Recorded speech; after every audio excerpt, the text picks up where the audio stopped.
Moulay Zorhon qui était à l'honneur hier soir en région parisienne. La cité spirituelle est en effet jumelée désormais avec la ville française de Saint-Denis.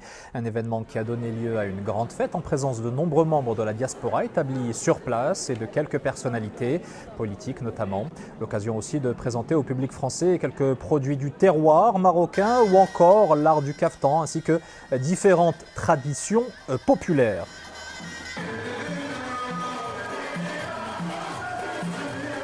Et derrière cette initiative, on retrouve l'association Marhaba présidée par Souad Zbati, que l'on retrouve en direct en duplex de Saint-Denis. Bonsoir et bienvenue.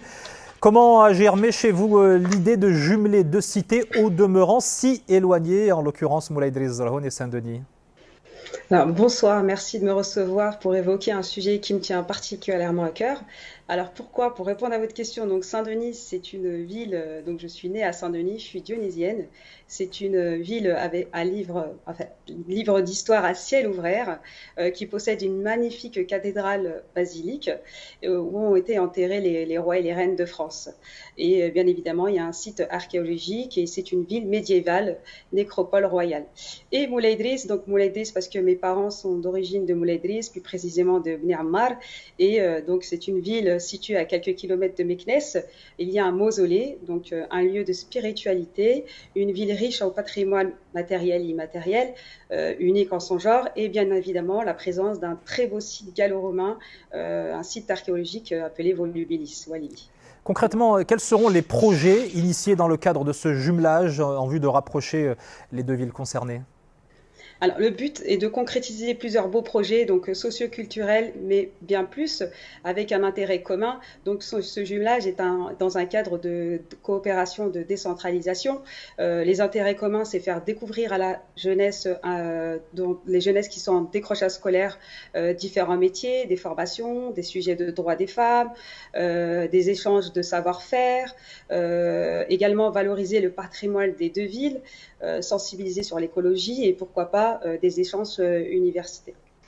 Est-ce qu'il est prévu de célébrer prochainement à Moulay Zorhon la création de cette nouvelle passerelle entre le Royaume et la France?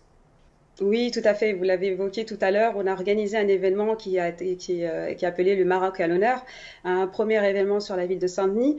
Il y a une forte communauté marocaine qui malheureusement est très peu représentée et peu valorisée.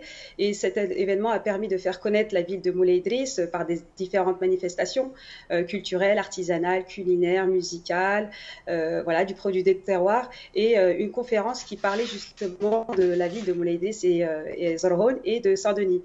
Et nous avons eu la présence de Madame la consul de Villemomble, les représentants de l'ambassade du Maroc, le délégué du préfet de Seine-Saint-Denis, le maire de Saint-Denis, Monsieur Anotin Mathieu et son équipe.